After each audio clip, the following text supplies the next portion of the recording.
think he was instrumental. I mean, I never watched him in college. That was before my time, but I mean, watching, the U 30 for 30, he just seemed so instrumental in building the culture that made us famous and getting our program off the ground, I guess. Yeah. And then number 3, I'm gonna go with Ken Dorsey, actually. Oh, my hero. Yeah, and the reason why I'm picking Ken is because, we had that lull in the mid to late 90s, and from 2000 to 2002, we were arguably the most dominant team of all time. I would argue yes. And Dorsey was the most constant thing on that team. A lot of stars came and went in that time, but Dorsey was the most constant force on that team. He was 38-2 as a starter, man. I mean, everyone, because I've talked a lot about Ken Dorsey. I love him. He is my hero, and I mean that's who my quarterback is when I first started watching Canes games is Ken Dorsey, and he probably didn't throw as pretty of a ball as Vinny Testaverde, or he might not have been able to throw it as far as Jim Kelly, but dude, Ken Dorsey, he just won. And you know how great of a leader you would have to be to control all those guys in the locker room. I mean, you got Ed Reed, and not saying that these guys are bad people, but like they look to Ken Dorsey as their leader. I mean, you got Reggie Wayne, Andre Johnson, you got Kellen Winslow, Jeremy Shockey, Clinton Portis, Willis McGahee. It's freaking ridiculous. Yeah. And controlling that huddle and leading that offense and that team was number 11, man. I love him. I love Ken Dorsey, and I hope that one day that he will come back to Miami and in a role similar to Ed Reed's, man. I love him. He will, man. I have faith. Yeah. I can feel it. I can feel it in the air. Ken Dorsey's coming back to us soon. Yeah, that was probably not this year or in the next few years, but he will eventually. Yeah, he's one of my favorites. Yeah, okay, so 38-2 speaks for itself, man. Yeah, and he really should be 40-0. I mean, his first loss was at Washington, and Reggie Wayne has always said that if you gave them 60 seconds more in that game, they would have won. Yeah. And then his second loss was the double overtime Fiesta Bowl to Ohio State that we got cheated out of. So if you really think about it, Ken Dorsey easily could have been 40-0 as a starter. Well, and that team should have won 3 titles because, I mean, even with that loss to Washington, we got screwed out of the national championship game because of the computer rankings or whatever. I mean, we beat Florida State head-to-head. They get in and we don't. Like, how does that make sense? And we beat number 2 Virginia Tech throughout don't get me started on that subject because I can talk about that for hours. That is one of the greatest tragedies in college football, second to frickin' the pass interference call against Ohio State. Well, they changed the way that the BCS rankings worked after that because they knew they messed up. So, I mean, that team should have three-peated, and it was all on the arm of one Mr. Ken Dorsey. Yeah. Well, what a great man. What a great person. And we're still trying to find our next great quarterback. And you know where he is right now, Marsh? He's with my Buffalo Bills up north. He is, and he led. I mean, the Bills got in the playoffs this year, right? Yeah, they went 10-6, lost to Houston Texans in the wild card round. And Josh Allen had a pretty good season, no? Yeah, he did.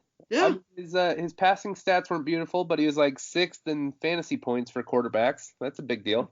Yeah, Ken Dorsey is going to be like an offensive coordinator, maybe even a head coach later in his life because, I mean, that guy – I mean, look at what he did with Cam Newton. I mean, Cam Newton – the Panthers went 15-1. Cam Newton was NFL MVP. They went to the Super Bowl. Yeah. I mean, that's the kind of guy – Ken Dorsey's the kind of guy that you want around the program. But moving on, my top 3 greatest Hurricanes. Number 1, I'm going with Michael Irvin because – and I know a lot of people are going to get mad at me and things like that. Oh, how could you not put Ed Reed? It's nothing against Ed Reed. It's just the fact you watch Michael Irvin. That to me, nobody is more Miami than Michael Irvin. Nobody loves the University of Miami more than Michael Irvin. I mean, he was the guy. He is the first guy. I know that they won a national championship before he got there, but when I think of the U, I think of Michael Irvin and I think of Jimmy Johnson. And I mean, you see him in videos when he talks about the U, he starts to get all sweaty and he gets very excited, and nobody exemplifies what being a Miami Hurricane is more than Michael Irvin. He's also a Dallas Cowboy, so I love him with all my heart. Number 2, obviously Ed Reed, just because of what we said. I mean, he's like the Michael Irvin of like the 21st century. You know what I'm talking about? Yeah. You know what I'm saying? And like, obviously now, I mean, he's coming back as chief of staff, and he is university. He was the 2001 Miami Hurricanes. He came back and helped this program win a national championship his senior season, and he's swagger, man. He's number 20. He is the Canes, like he is the U. And so and then number 3, I think I got to go with Ray Lewis. Okay.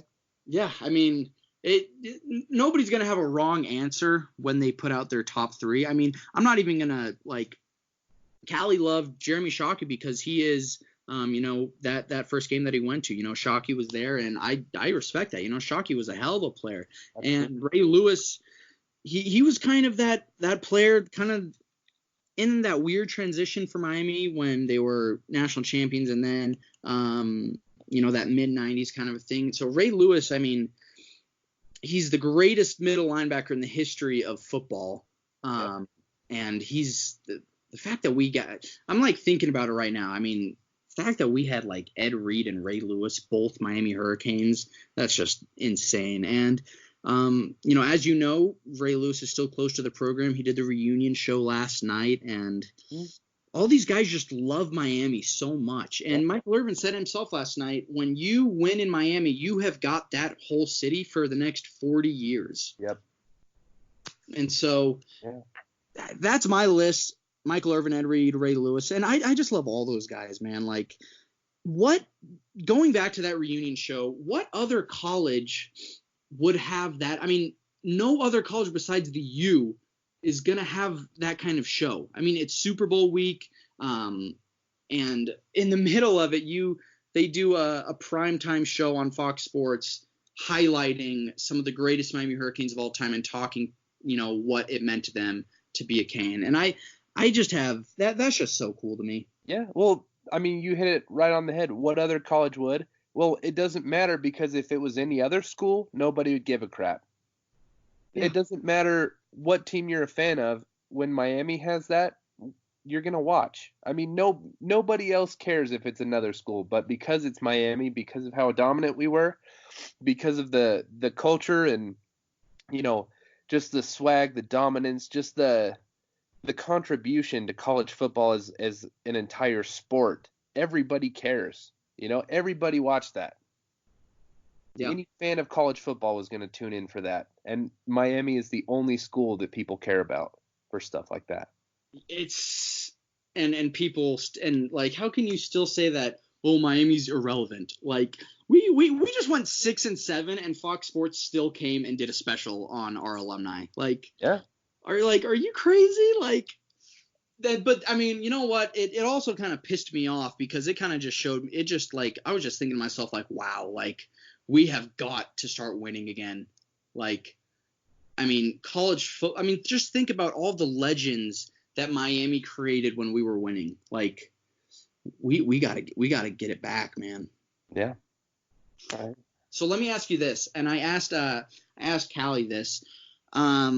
Does this Ed Reed move, does it make you change your expectations for this upcoming season, or do you think it's going to be like a 2 to 3 year kind of rebuild sort of a thing?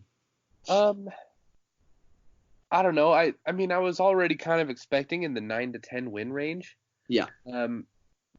Let's just say I feel more confident about that now, because the biggest contribution I want is, from Ed Reed is culture stuff. I want more focus and more discipline out of the guys, and I hope that will rub off. I mean, we had some punk kids on last year's team, and some of them left, and that's good. And I've just been fantasizing about Ed Reed catching some players do punk stuff, like what's been going on, and just slapping them so hard, that they that they call their mom. I just want his influence. We talked about it. I mean, we've talked about it so many times on this podcast, but I want that attitude that, like, I'm going to put in 100 extra hours of work this week, and then I'm going to gloat about it. After I just blow by you and score a touchdown, then I'm going to taunt you because I put in more work than you did. Yeah. That's what the swag is. It's blowing by someone and then being like, you should have worked as hard as I did, dude. Yeah. I mean, something that stuck out to me so much watching last night is, that how they talked about how hard those guys worked on Green Tree and the competitive nature that was there. I mean, when Reggie Wayne was talking about how him and Santana Moss were the receivers and how he was talking about, if he needed to come out and need a substitution, but Reggie was like, if I came out, then Andre Johnson was that next receiver in line. So if I came out, I wasn't coming back in. Yeah. And so that competitive nature, man, that really drove the Miami Hurricanes to greatness in all those years. I think that's going to start to come back with a guy like Ed Reed. And, I mean, no one worked harder than him. And, like, this, if nothing, like, this has to make Miami a better program. Like, if nothing else, I don't know what else to do as far as the Canes moving forward. Like, if hiring Ed Reed, getting Rhett Lashley, if all this doesn't work, then I don't know what else to do. If this doesn't work, man, we should all just become Alabama fans. Yeah, well, yeah, maybe. But is there? I'm trying to think. Is there anything else we need to cover? Well, I wanted to make one comment. I mean, what you said about, what Reggie Wayne was saying about if he went off the field and Andre Johnson came in, that leads to a pretty interesting, like, chicken or the egg comment. Like, did those guys excel in college and have Hall of Fame level NFL careers because they were naturally talented, or was it that competitive spirit that they learned at Miami that created it? Because Reggie Wayne was scared of Andre Johnson because of the competitiveness, he probably worked 10 times as hard. And, who knows? Maybe that's what turned him into a Hall of Famer as opposed to. Absolutely, man. I mean, that's definitely part of it. Like, that, and I just feel like that's what's been lacking the past few years at the University of Miami is that lack of competitive nature and that edge. I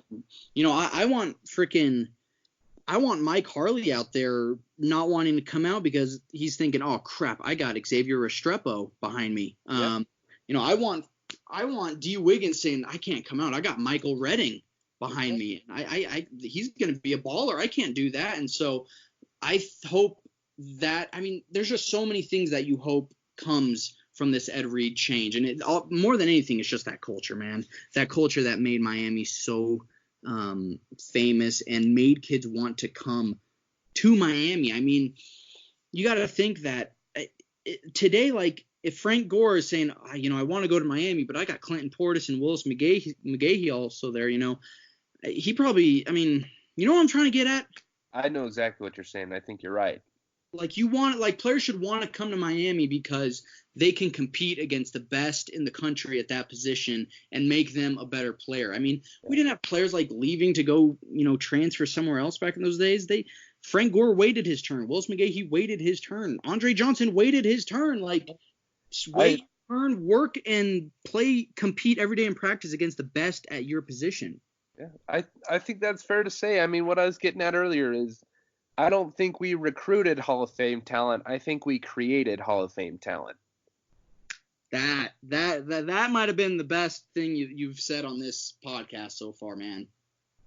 And that's good. That's real good. We got to get back to that. Yeah. We got to, it doesn't matter who we recruit. Ed Reed was a 2-star safety. It doesn't matter. Yeah. Oh, that like gave me chills Jordan, that was good. That was real good. Well,